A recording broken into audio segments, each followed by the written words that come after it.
चरित्रवान सम्राट विक्रमादित्य, तुम्हारी रक्षा कवच, तुम्हारी पत्नी के रूप को मैंने छीन लिया, ले लिया बदला अपने आप को ठुकराए जाने का। और अब मैं रहूंगी तुम्हारे संग, तुम्हारी पत्नी बनकर।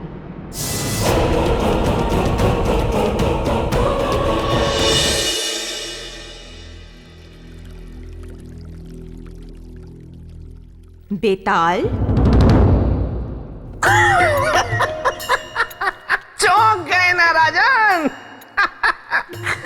देवी, आगे की कथा मैं सुनाता हूं। तो राजन, अब देखना यह है कि कैसे महाचतुर चिड़िया प्रियंवदा, जो रानी चित्रलेखा बन चुकी है, अपनी अगली चाल चलती है, और कैसे बेचारी गाय जैसी सीधी सादी महारानी, जो विश्वास में आकर अपना रूप प्रियंवदा को दे चुकी है, और मुसीबतों में गिरती चली जाती है। लाइए देवी, अब हमारा रूप हमें लौटा दीजिए।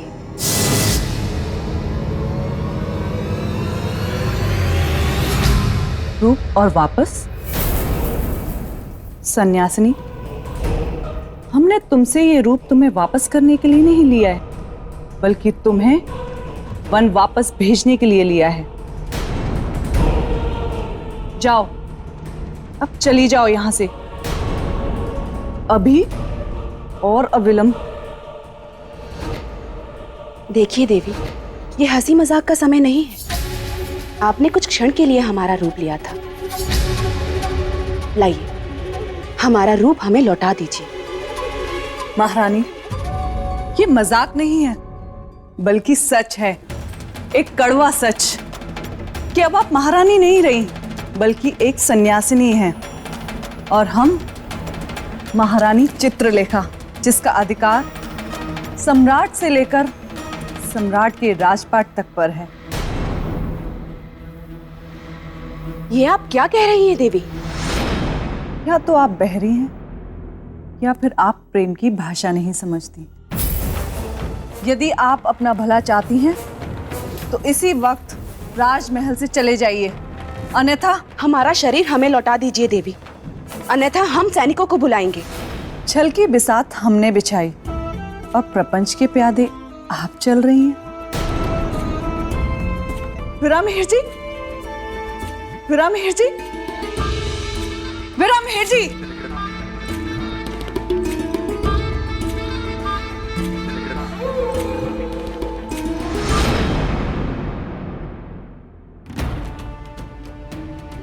हम नहीं जानते थे हम इतने बड़े छल के शिकार बन जाएंगे,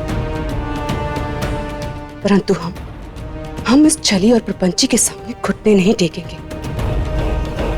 हम उससे अपना रूप वापस लेकर रहेंगे। सैनिकों, विरामहेर जी, सैनिकों, कहाँ गए सब? क्या हुआ महारानी? विरामहेर जी, उस सन्यासिनी को शीघ्र ही बाहर कर दीजिए। हमसे बहुत बड़ी भूल हो गई, जो बिना कुछ सोचे समझे उसे अपने कक्ष में लेकर गए। क्या किया उसने महारानी? कक्ष में जाते ही उसने अपने सुर बदल लिए, स्वयं को महारानी कहने लगी, और तो और हमसे हमारा रूप भी मांगने लगी।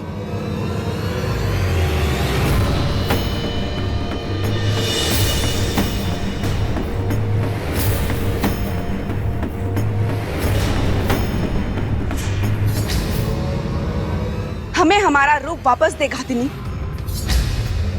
अन्यथा हम तुम्हें जीवित नहीं छोड़ेंगे। राजदंड देंगे तुम्हें।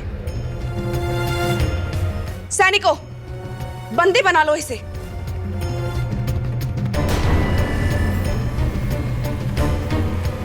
ये तुम्हारी महारानी नहीं, हमारे वेश में एक बहरूपिया है। बस देवी, बस, अब और नहीं। अच्छा होगा आप अभी इसी समय यहां से चली जाएं। आचार्य वीरामिहिर जी, आप हम ही जाने के लिए कह रहे हैं? अपनी महारानी को? आपने भी हमें नहीं पहचाना ना? पहचान तो आपको मैं उसी समय गया था, जब आपको राजमहल के द्वार पर मैंने देखा था। आप कोई सन्यासिनी नहीं, एक छलिया है, एक घातिनी है। यह सत्य नहीं है आचार्य, आप धोखा खा रहे हैं। हम आपकी महारानी हैं, महारानी चित्रलेखा। इससे पहले कि महारानी से छल करने का अपराध में आपको कारावास में डाल दिया जाए, आप यहां से चली जाएं। किसी स्त्री का अपमान हमारे राज्य का संस्कार नहीं।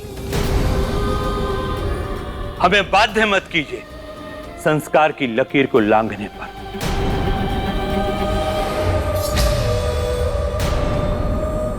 पर मिहिर जी, इससे बहस मत कीजिए और इस संकट को तुरंत ही राजमहल से दूर कर दीजिए। बस कहीं नहीं जाएंगे हम। जब तक सम्राट वापस नहीं आ जाते, हम कहीं नहीं जाएंगे, ना इस राजमहल से और ना ही इस राज्य से। देवी, एक प्रश्न मेरे मन में होता है कि परीक्षा तो सम्राट विक्रमादित्य की थी, तो फिर उनकी पत्नी चित्रलेखा के साथ इस प्रकार का छल और उन्हें इस तरह पीड़ा देना कहां तक सही था? राजन, ये आपने कोई नया प्रश्न नहीं किया। यही प्रश्न इंद्रदेव ने भी ऋषिवर से किया था और उनका उत्तर था कि सम्राट विक्रमादित्य की वास्तविक परीक्षा का आरंभ अब हुआ है। हम सत्य कह रहे हैं, हम आपकी महारानी हैं, हमारा विश्वास कीजिए, हम सत्य कह रहे हैं। चरित्रवान विक्रमादित्य, पतन हो गया तुम्हारे चरित्र का, क्योंकि अब तुम्हारी पत्नी चित्रलेखा नहीं, प्रियंवदा है। अब देखती हूँ कि कैसे करते हो अपने चरित्र की रक्षा।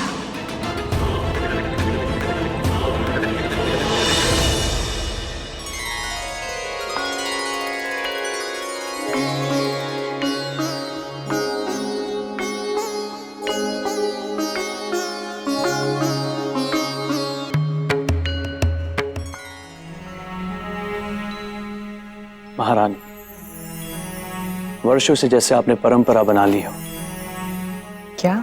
हम जब भी कहीं से लौट कर आते हैं, आप आरती उतारना नहीं भूलती। कैसे भूल सकते हैं? आप हमारे सुहाग जो हैं। और ना ही हमारे पूछने पर आपका उत्तर बदलता है। क्या? कैसा उत्तर? आप ही बताइए। क्या बोलो? मुझे तो पता ही नहीं कि क्या बोलती थी चित्रलेखा। क्या हुआ? आप अपने संवाद भूल गई? नहीं नहीं सम्राट, हमें तो अच्छी तरह से याद है। बस हम तो यूं ही आपकी प्रेम की परीक्षा और आपकी स्मरण शक्ति की परीक्षा ले रहे थे। अब आप हमारे उत्तर को दोहराएं तो जाने। यदि हमारी प्रेम की कसौटी आपको उत्तर देना है तो सुनिए। आप हमेशा हमसे एक बात कहती है, हम आपकी आरती नहीं नजर उतार रही है। तो गलत थोड़ी कहते थे।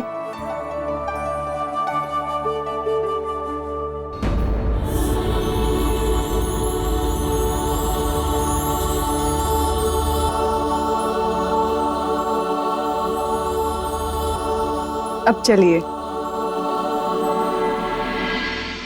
महारानी,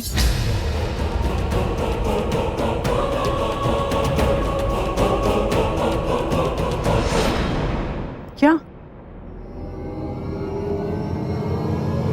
अब क्या हुआ? कुछ भूल रही हैं आप? क्या बोल रही? कहीं ऐसा ना हो कि मेरा भेद खुल जाए। चित्रलेखा को राज्य से बाहर निकालने से पहले मुझे उससे सब रीति रस्मों को पूछ लेना चाहिए था कि वह क्या क्या करती थी और कैसे कैसे करती थी।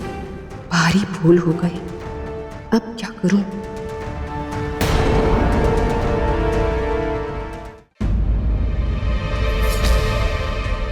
क्या सोच रही हो? सोच नहीं रहे थे, हम तो याद कर रहे थे कि हम क्या भूल रहे हैं।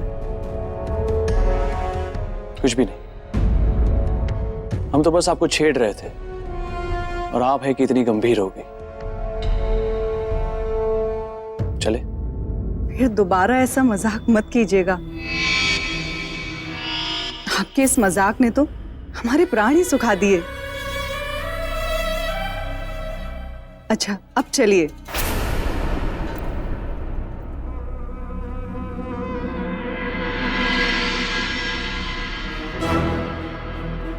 आज कुछ असामान्य सा व्यवहार है महारानी चित्रलेखा का। आज से पहले तो ऐसा कभी हुआ ही नहीं कि हम कहीं बाहर से आए हो और हमारी आरती उतारने के बाद उन्होंने हमारे चरण ना छुए हो। मना करने के बाद भी हट करके छूती रही।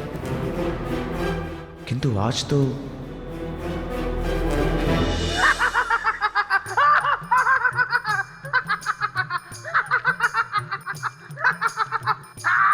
बेताल, ये क्या नया नाट्य प्रदर्शन है? नाट्य प्रदर्शन नहीं है देवी, ये तो खुशी से मेरी छाती फूल गई है, मेरा सीना चौड़ा हो गया है, क्योंकि मेरे मित्र विक्रमादित्य पर मुझे गर्व है। बताइए राजन, अगर मेरे मित्र की जगह आप होते तो क्या आप पता लगा पाते कि कुछ गड़बड़ है? नहीं नहीं नहीं नहीं, उत्तर मत दीजिए, उत्तर मुझे पता है। इसीलिए मैं आपको समझा रहा हूँ कि हट छोड़ दीजिए और झट से वापस चलिए, क्योंकि ये सिंहासन आपके हाथ कभी नहीं आने वाला।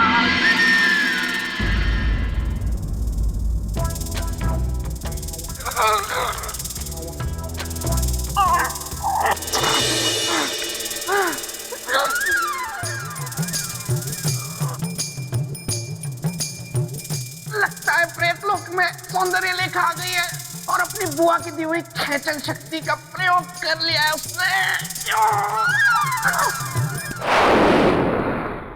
देवी, इस बात में तो कोई संशय नहीं कि मित्र हो तो बेताल जैसा। देखिए ना, आज भी मित्रता का धर्म निभा रहा है।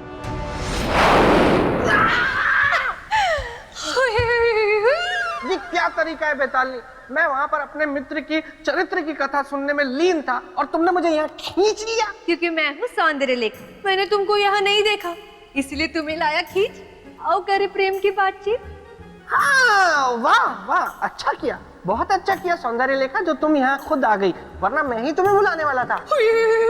सच?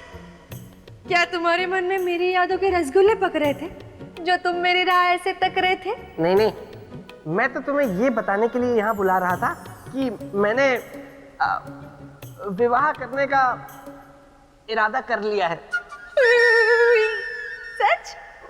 हाँ, और तो और विवाह के पश्चात मैं घर बेताल बन के अपने ससुराल में ही रहने वाला हूँ। अब ये पूछोगी नहीं कि वो बेतालनी कौन है? उसमें पूछना क्या है?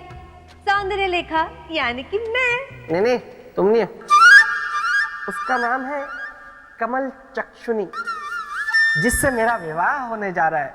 देखो, क्या नाम है तुम्हारा? सौंदर्य लेखा। हाँ, सौंदर्य लेखा। मुझे पता है तुम्हारा दिल टूटा होगा, लेकिन मैं क्या करूं? अब तुम ऐसा करो कि सबसे पहले यहाँ आना बंद करो, क्योंकि कल ही मैं यहाँ से अपना ये पेड़ और बाकी सब सामान बटोर के यहाँ से हमेशा के लिए चला जाऊंगा।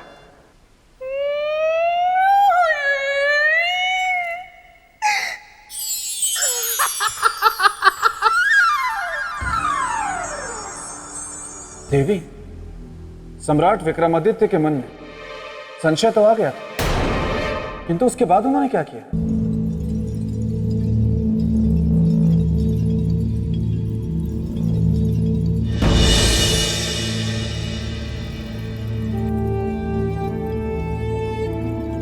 क्या बात है महारानी, आज आपका मन बड़ा शांत लग रहा है।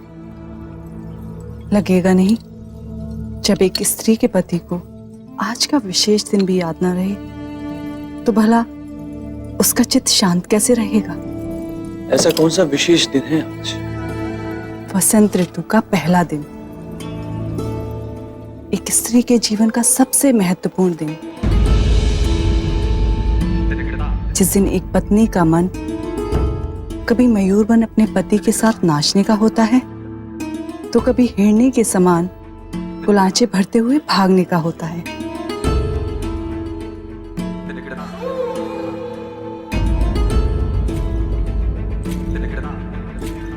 और एक आप हैं।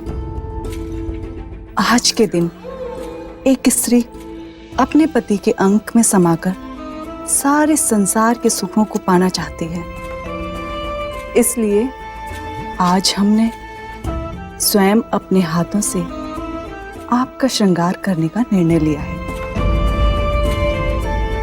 और अपने जीवन में वसंत ऋतु के स्वागत का निश्चय।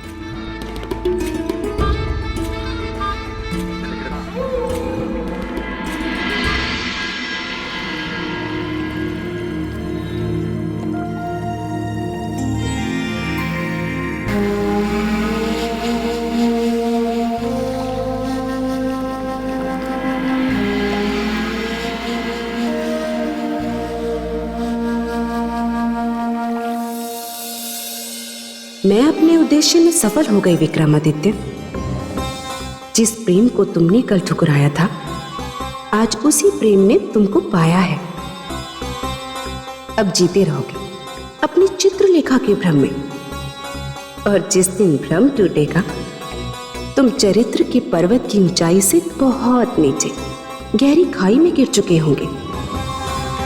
यह है एक सुंदर स्त्री के प्रेम निवेदन को ठुकराने का बदला।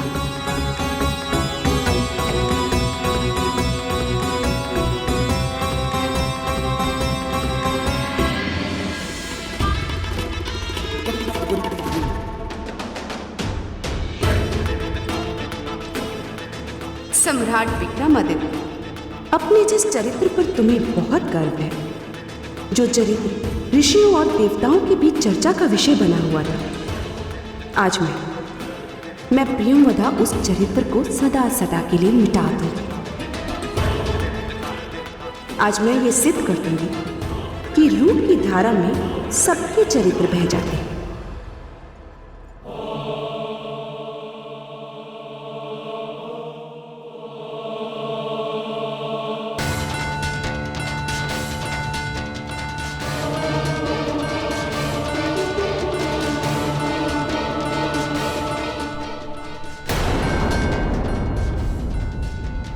ऐसा क्यों लग रहा है कि ये महारानी चित्रलेखा नहीं, कोई और है?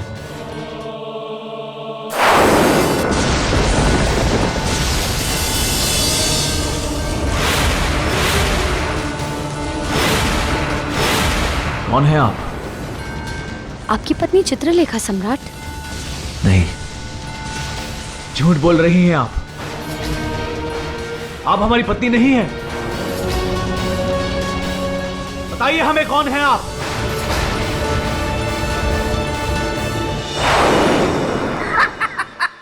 देखा राजन, बड़ी आई मेरे मित्र को उल्लू बनाने चली थी, जबकि खुद के तोते उड़ गए। शांत रहिए बेताल। तो राजन, क्या किसी मनुष्य के चरित्र में इतनी शक्ति होती है कि वो एक स्त्री के रूप के सामने अड़िग रहे? देवी, जिसकी आत्मा जितनी पवित्र, निर्मल और साफ होती है, उसका चरित्र उतना ही अडिग होता है। तो सम्राट विक्रमादित्य को ये कैसे पता चला कि वो उनकी पत्नी नहीं थी? बहुत ही खतरनाक प्रश्न है ये, लेकिन मैं विक्रमादित्य का मित्र हूं, इसीलिए मुझे पता है। आप कहिए कि उसकी पत्नी केवड़े का इत्र लगाती थी। किसका? केवड़े का। और प्रियंवदा ने गुलाब का इत्र लगाया हुआ था, इसीलिए विक्रमादित्य जान गए कि वो उनकी पत्नी नहीं है। यदि आप दोनों की आपसी बातचीत समाप्त हो गई हो, तो राजन, क्या है आपका उत्तर? हाँ हाँ, जरूर।